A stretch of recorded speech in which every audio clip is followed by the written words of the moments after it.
Dawn didn't rise so much as seep into the cracks of the world, sliding through the warped cabin slats like a secret trying to escape before anyone noticed. The first light touched the floorboards, followed the ridges of rough-cut pine, and climbed the edge of a straw-stuffed mattress where a man named Elias jolted awake, heart hammering like he'd been yanked from a dream he wasn't supposed to have. He didn't know what shook him first, the hush of the wind or the strange weight at his side, but when he rolled slightly, the breath caught in his throat.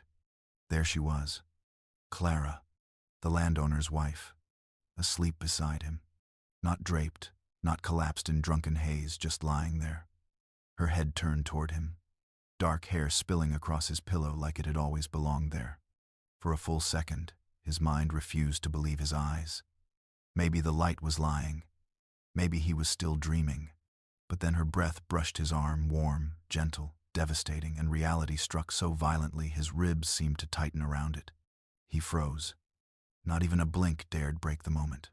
A farmhand could survive drought, fire, and the grinding monotony of backbreaking work, but this was the kind of trespass that didn't need a judge.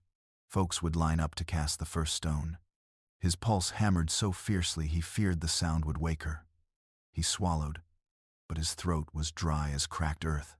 The scent of the cabin wrapped around them, pine dust, smoke from last night's embers, and her perfume, faint but unmistakable, like crushed gardenia and trouble.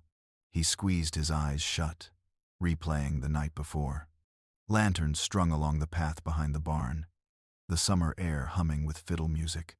Clara laughing, truly laughing for the first time he'd ever heard. She always looked like she lived inside a shell of fine manners and suffocating expectation. But last night, something had cracked. Maybe it was the music, maybe the cider, maybe the unspoken loneliness that had clung to both of them for months.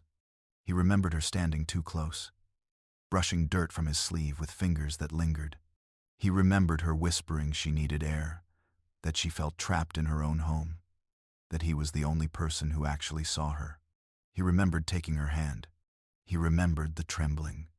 And then the night blurred, not because it was drunken or reckless, but because it felt impossible. Two people who never should have touched sharing an hour without rules or roles. And now, Clara inhaled softly. Her lashes fluttered like a bird testing its wings. Elias's breath stilled. She opened her eyes. For a heartbeat, she didn't move, didn't startle, didn't scream. Her gaze drifted over the cabin, the mattress, him. The realization washed through her slowly, like morning sun creeping across a cold room. "Oh," she whispered, voice barely a breeze. Elias. Hearing his name from her lips made something dangerous flicker in him, something between longing and fear. He forced himself to sit up slightly, putting distance between them, even though it wasn't nearly enough. "Clara, how?" he stammered, rubbing a hand over his face. "We can't, this isn't—" "I know."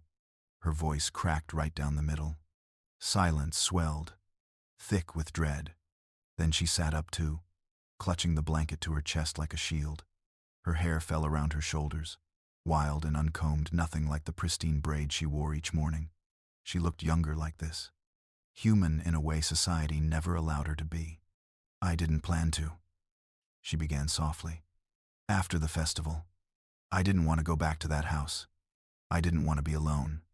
And you," her voice trembled into stillness, "you didn't turn me away." He remembered the way she'd stood in his doorway, eyes bright with something fragile, the way she asked, just for a moment, "Can someone let me breathe?" He'd stepped aside. He hadn't touched her.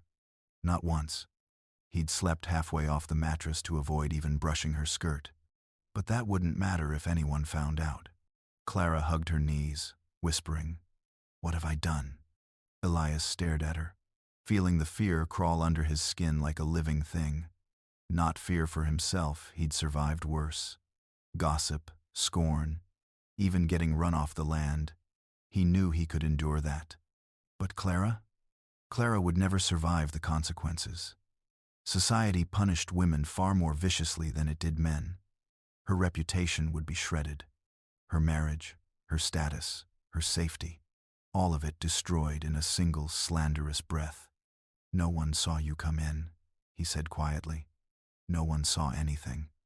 "But someone always sees," she whispered, "especially in this place." Her words were true. The plantation wasn't just land. It was a nest of watchful eyes, overseers who strutted like roosters, gossiping maids who collected stories like currency, workers who didn't dare speak but always noticed more than they let on. Clara pressed her palm to her forehead. "My husband. He'll—" Elias didn't let her finish. "I'm not letting anything happen to you." A fragile smile ghosted over her lips. "You can't protect me from him. Then I'll protect you from everyone else." That earned a quiet laugh, a sad, small sound that twisted something deep in his chest. She looked at him then, really looked, and he understood that whatever last night had been comfort, rebellion, loneliness, longing, it was bigger than either of them intended. Elias exhaled hard, lifting his head. "We need to talk about what happens next." Clara's fingers tightened around the blanket. "Elias, I can't keep living like this. I feel like I'm suffocating in that big house with all those rules and empty smiles. I don't—" Her breath shook. "I don't want my life to be a cage." He swallowed. "What do you want it to be?" She hesitated, then met his eyes with a softness that shattered him. "Free," she whispered, "even if it's only for a moment." He stood, pacing the small cabin. "If anyone finds out you were here, I know." "No." He stopped in front of her. "You don't. They'll tear you apart. They'll tear me apart. They won't care that nothing happened. They won't care about the truth." Clara looked down at her hands. "Then we tell them I slept in the barn. We tell them nothing happened. We lie." Elias shook his head slowly. "Lies don't hold shape long, Clara. Not in a place where people are hungry to catch someone falling." She drew in a breath, trembling. "Then what do we do?" A question with no good answers. A question that sat heavy in the air like a storm about to break. And suddenly, Elias realized the truth. They were already past the point of pretending nothing happened. Not because of the night, but because of everything that led to it. He sat beside her, close but careful. "Clara, you know this can't keep happening." Her eyes glistened. "I know, but I can't let you walk back into that house alone after last night." Silence pooled again. She leaned her head back against the wall, voice small. "Then tell me what to do." Elias stared at the cracked rafters overhead, brain racing through every option, each more dangerous than the last. Run? Impossible. Stay? Suffocating. Confess? Suicide. Pretend nothing happened. A lie that would eat them alive. When he turned back to her, his voice was steady. "You go back to the house. Before anyone wakes. No one will be out yet. You say you couldn't sleep. You took a walk. Nothing else. And you?" She whispered. "I stay here. Same as always." She nodded slowly. The plan was fragile, but it was the only one that stood a chance. Clara swung her legs over the side of the bed, steadying herself. Elias looked away as she gathered herself, not out of shame, but respect. When she stood near him, her breath caught, and she asked quietly, "Elias, last night, does it change anything?" He looked up at her, the woman trapped in a life of porcelain expectation, standing barefoot on his creaking cabin floor, and said the truth that lived in his chest like a glowing coal. "Yes, it changes everything." Her eyes softened, not with romance, not fairy tale longing, but with recognition. A connection you can't undo. She reached out, brushing her fingers against his hand in a gesture quick as a sigh. Then she stepped back, rearranged her hair, squared her shoulders, and opened the door just enough to slip into Dawn's fragile hush. "Before leaving," she whispered, "meet me tonight, behind the old oak." Then she was gone. Elias stood alone in the cabin, breath shallow, heart pounding, knowing full well that the choices made this morning would ripple outward like stones thrown into still water. Tonight would not be just a meeting. Tonight would be the first step toward a decision that would change both their lives or end them. Evening didn't fall so much as it collapsed across the land. dragging long shadows behind it like tired soldiers.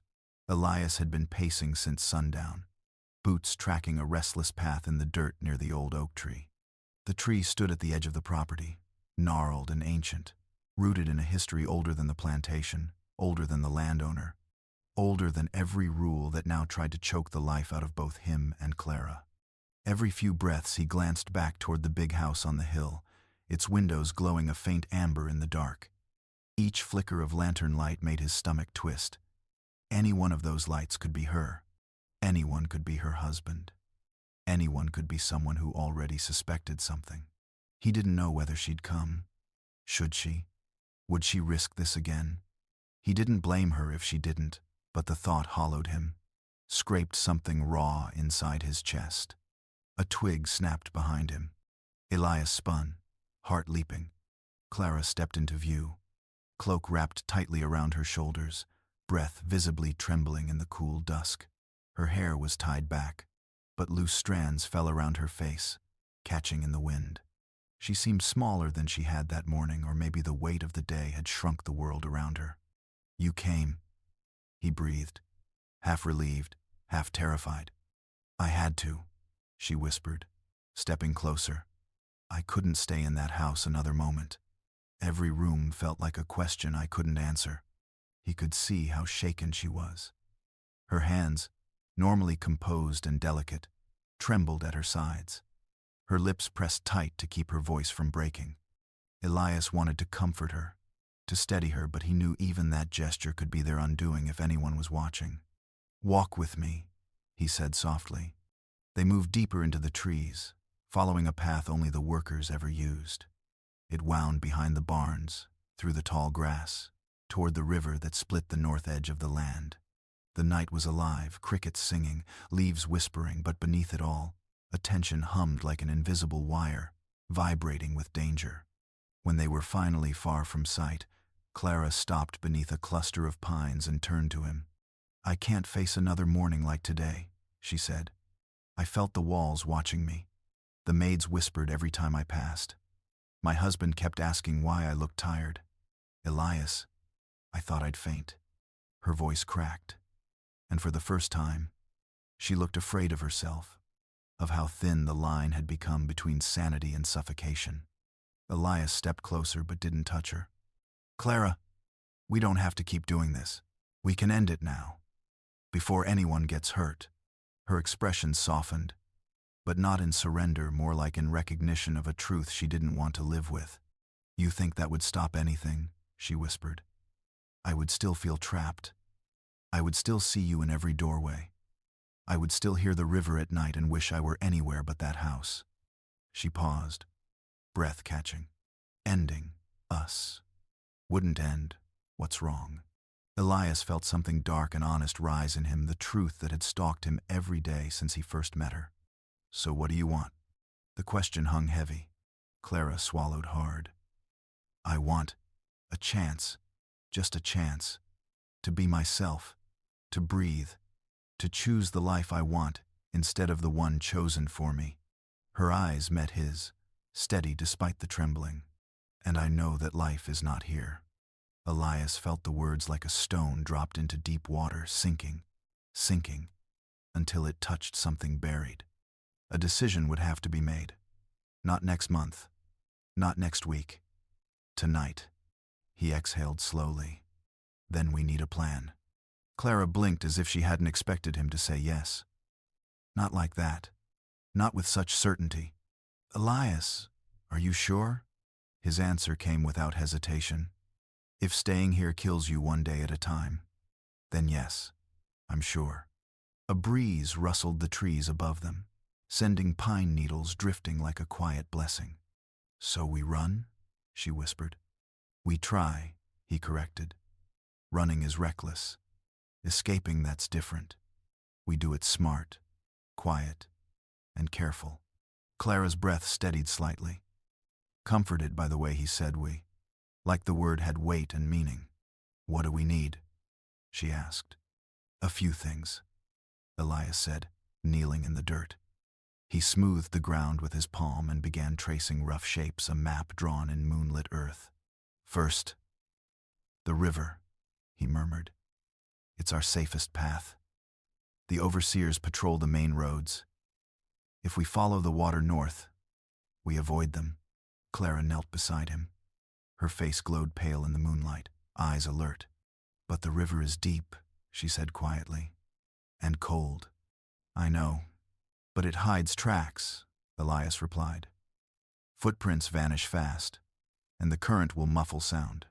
He traced another mark in the dirt. Here's the rocky outcrop. We can cross where the water is shallow enough. I've done it before while hunting. She nodded slowly. What then? We'll need food, water, blankets, he said. Only what we can carry. Moving fast is everything. Clara bit her lip. And my husband's men? They'll search. Then we make sure they start on the wrong side of the land. How? We leave before dawn, when everything's still.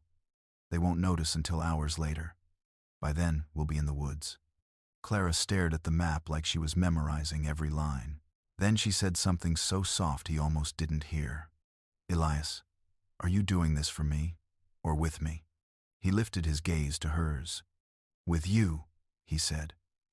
Always with you. The answer settled something inside her, steadied her spine, calmed her breath. She reached into her cloak and pulled out a small locket, tarnished silver, warm from her skin. I want to bring this, she said. My mother gave it to me. You should, he replied. She tucked it close to her heart again. They rose from the ground, brushing dirt from their hands. Elias scanned the trees, listening for footsteps, for breathing that wasn't theirs.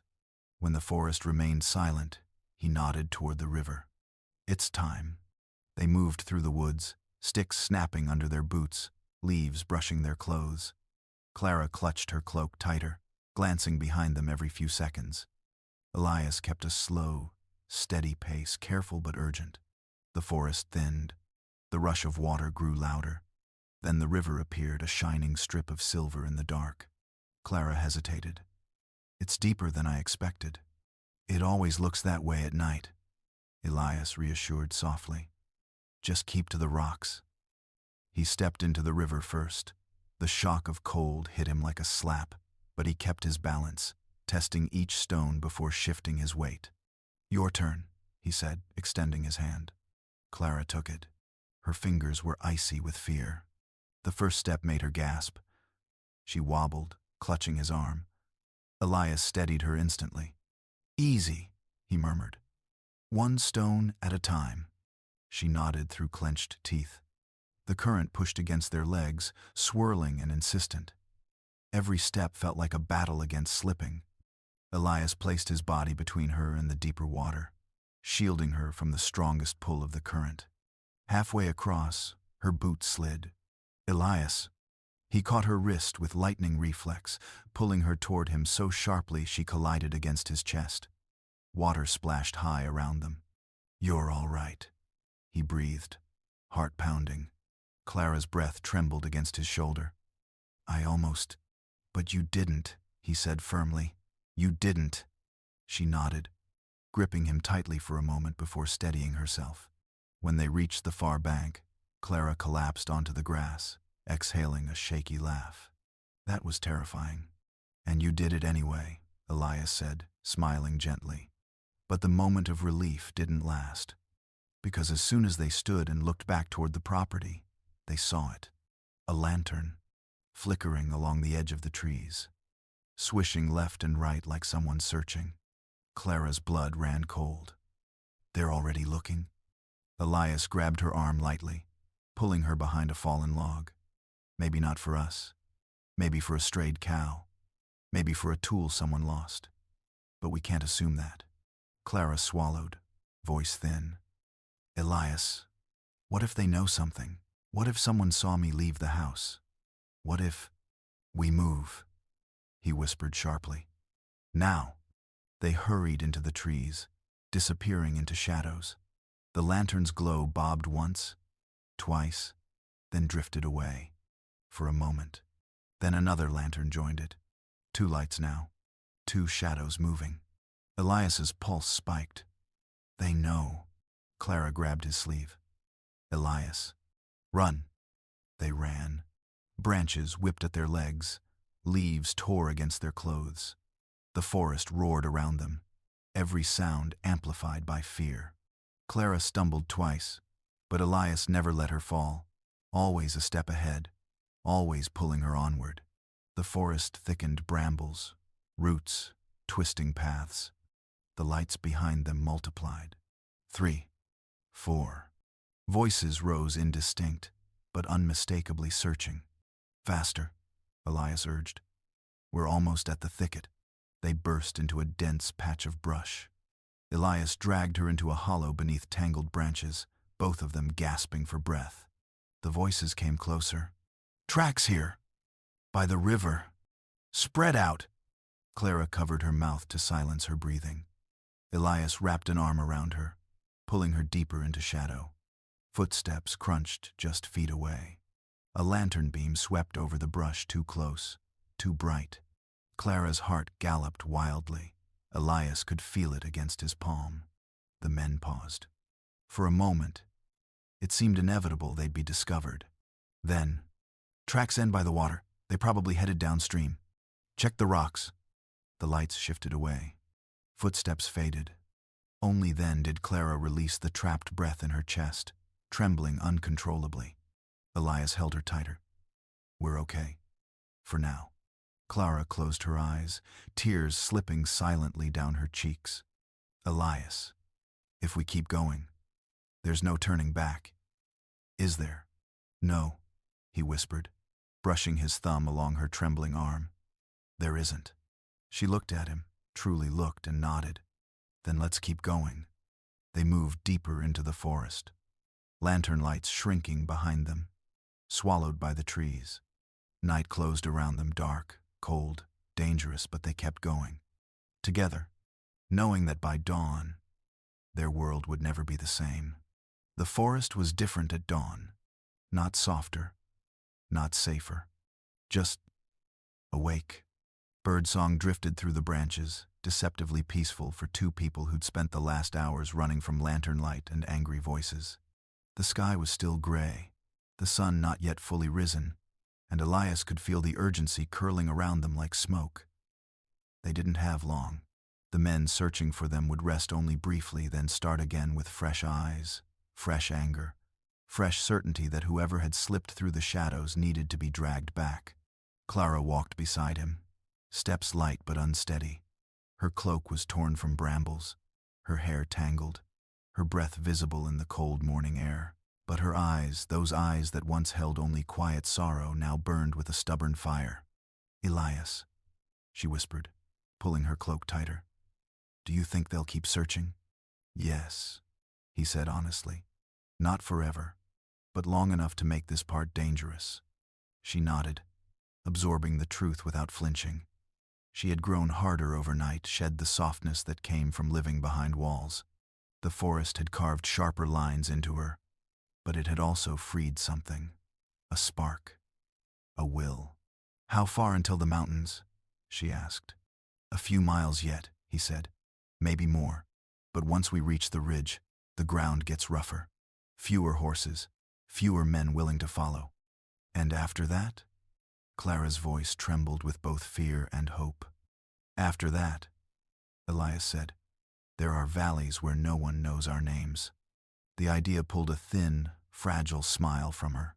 Valleys, she echoed, as if the word tasted new. The forest deepened around them as they pressed forward. Wildflowers brushed against their boots. Dew clung to their clothes. The world felt too big and too quiet at once, as though it were holding its breath along with them. After an hour, the trees thinned. Elias slowed, scanning the underbrush, listening. A faint murmuring reached them, not voices, not danger, but water, rushing water. We're close to the stream, he said. We can refill our canteens there. Clara brightened slightly. Good. I'm thirsty enough to drink the whole river. Elias smiled gently. Let's hope you don't have to. When they reached the stream, it glittered like liquid silver, tumbling over smooth stones. Clara knelt beside it immediately, cupping her hands, drinking deeply. Elias watched her quietly, not out of possession or protectiveness, but awe. Just hours ago, she had been trembling beneath the oak, wondering if she had the courage to take even one step into the dark. Now she knelt by a wild stream, hair loose, face flushed with survival, drinking like someone who belonged to the world rather than being trapped inside it. When she looked up and caught him staring, she smiled faintly. "What?" "Nothing," he said softly. "Just proud of you." Her cheeks warmed, not from embarrassment but from something sweeter. They rested by the stream only a few minutes before Elias stood again, shoulders tense. "We should keep moving. The mountains aren't kind to daylight. The sun makes us too easy to spot." Clara nodded, rising to her feet. "Lead the way." They followed the stream uphill, where the forest began to shift trunks thicker. Roots twisted like ancient knuckles pushing through the soil. The terrain grew steeper, forcing them to climb in careful steps. Clara stumbled once, catching herself on a low branch, but each time she rose stronger. Eventually, they reached the base of the mountain ridge, a jagged line of gray-blue stone rising into the sky, crowned with mist that clung like a veil. Clara stared upward, swallowing. "We have to climb that?" "Not all of it," Elias said. "Just enough to get across the first ridge. After that, there's a valley on the other side. If we can make it there before nightfall, we'll have a real shot." "A real shot," she murmured. "At freedom." He nodded. She squared her shoulders, determination glowing in her eyes. "Then let's climb." They ascended slowly, carefully. The path was barely a path at all, just a series of narrow ledges and patches of gravel that shifted under their weight. Elias kept ahead by only a foot or two, always ready to reach back, offer a hand, guide her steps. Clara learned quickly where to place her foot, how to lean into the slope, how to use her hands for balance. The clumsy fear of the river crossing had been replaced by something steadier. Halfway up the ridge, they found a small clearing, a shelf of stone with a view so breathtaking Clara forgot to breathe. Below them stretched the entire valley, the plantation fields brimming with crops, the barns lined in rows, the big house perched like a crown on the hill. Morning smoke curled from chimneys. Workers filed out in the distance, tiny as ants. Life continued, unaware of the two figures perched on a mountainside, running for their lives. Clara touched Elias's arm. "Look."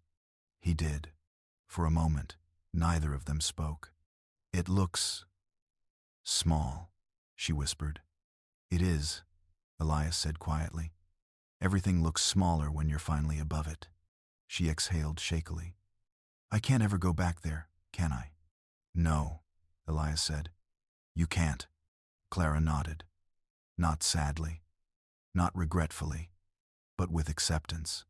They continued climbing until the sun rose high enough to warm the stone beneath their palms. By midday, they crested the ridge, both exhausted, sweat slicking their skin, breaths uneven. Clara sank to the ground, laughing a little through her gasps. "We did it." "Not yet," Elias said, though he was smiling too. "But we're close." The wind shifted suddenly. Elias stiffened. "What is it?" Clara whispered. He held up a finger. "Listen." At first, she heard nothing, just the wind whistling over rock. But then, faint but undeniable, voices. "We're not alone," Elias murmured. Fear prickled Clara's skin. How could they have followed us this far?" "Because they know the land," he said grimly. "And because they're determined." He scanned the ridge. "We have to move, now." They hurried over the crest, descending the far side. The voices grew faint behind them, but they were still too close. Elias tugged Clara down a narrow slope, feet sliding on loose gravel. Clara grabbed a root to steady herself, heart booming. "Careful," Elias warned. But before the words fully left him, there was movement. A shape, a figure, a man, stepping out from behind a cluster of boulders. Tall, rugged, sunburned skin, a bow slung over his shoulder, a quiver hanging at his hip. His clothes were worn but sturdy, someone who lived in the wild, not merely passed through it. His eyes, sharp and assessing, locked onto them. Clara gasped. Elias moved in front of her instantly. "Who goes there?" the stranger called, voice low but steady. Elias raised his hands, palms out. "We don't want trouble." The man stepped closer, expression unreadable. "You're not from these mountains, and you're running from something." Elias didn't deny it. "We're just passing through." The man's gaze flicked between them, the torn cloak, the dirt-streaked clothes, the fear in Clara's stance. "People running usually mean danger follows," he said. Elias nodded. "That's true." Clara stepped up beside him. "Please, we're not a threat. We just need a place to rest. For a moment." The man studied her. Something softened in his gaze just slightly.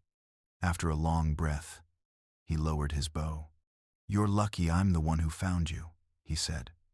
"Others in these parts would turn you in for a coin." Clara shuddered. Elias's jaw tightened. "We're grateful." The man nodded once. "Come with me, quietly." They exchanged a look, half hope, half caution, then followed. He led them down the slope into a hidden hollow, where trees grew thick enough to block sight from above. A small shelter was nestled against the rock face, simple, made from branches and hides. "You can rest here," the stranger said, "but keep your voices low. Sound travels strangely in these mountains." Clara sank onto a fallen log, breathing hard. Elias stood beside her, alert. The man crouched near the shelter, rummaging through a pouch. "Name's Rowan." Elias hesitated, then replied, "Elias." Clara added softly, "Clara." Rowan nodded. "Elias and Clara, you two look like you've been through hell." Clara gave a hollow laugh. "Something like that." Rowan glanced at her clothing, fine fabric torn and dirt-stained, then at Elias's calloused hands and worn boots. "You don't belong to the same world," Rowan said plainly. Clara and Elias exchanged a glance that said more than any explanation. Rowan sighed. "People who don't belong together are always the ones who run the farthest." The truth of it settled over them like mist. Clara leaned toward Elias, whispering, "Do you trust him?" "No," Elias whispered back, "but he hasn't tried to hurt us." "And you think he might help?" "I think he might understand." Rowan stood, shouldering his bow. "I'll scout the ridge. If those men are still following, I'll know soon." He pointed to the shelter. "Stay hidden. If I'm not back in an hour, keep moving north." Then he vanished into the trees. Silence fell heavy, tense. Clara exhaled shakily. "Elias, I'm scared." He sat beside her, gently taking her hands. "You're allowed to be. What if Rowan doesn't come back? Then we move. What if he does, but brings others? Then we run." Her eyes searched his. "And what if we're caught?" Elias didn't look away. "Then we face it together." Clara's breath trembled. "I don't want to lose you." "You won't." She leaned against him, head resting on his shoulder, exhaustion finally pulling at her bones. Elias wrapped an arm around her, grounding her as fear crept along the edges of her thoughts. Minutes stretched. Birds called. Time slowed. At last, footsteps returned. Rowan emerged from the brush, face grim. "They're close," he said. "Your pursuers." Clara's stomach dropped. "How close?" Rowan's gaze sharpened. "Close enough that if you stay, they'll find you." Elias stood immediately. "Then we leave." Rowan blocked the path. "Not the ridge. They're sweeping it. You'll walk straight into them." "Then where?" Elias demanded. Rowan pointed toward a narrow pass hidden by thorn bushes. "There. It leads to a valley the men from your plantation won't reach easily. But you must move now." Clara rose, trembling. Elias steadied her. Rowan stepped aside.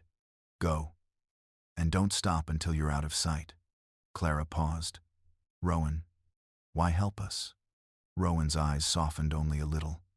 "Because once, I ran too." Elias nodded in gratitude. Clara managed a faint smile. Then they stepped into the pass brush, closing behind them like a curtain. The path was steep and winding, But the valley opened slowly beneath them, green, lush, untouched. A world not yet stained by the consequences chasing them. When they reached the bottom, Clara stopped, breathing deeply. "We made it," she whispered. "For now," Elias said. She turned to him. "Elias, does this mean we're free?" He took her face gently in his hands, brushing away a stray tear with his thumb. "It means we're on the way." She nodded, leaning into him not out of desperation, but choice. Together, they walked into the valley, the mountain shadows stretching behind them, the horizon wide and unknown ahead. The world did not welcome them with trumpets. There were no cheers, no guarantees, just two people, side by side, stepping out of the life they were never meant to inherit into a future they were brave enough to claim.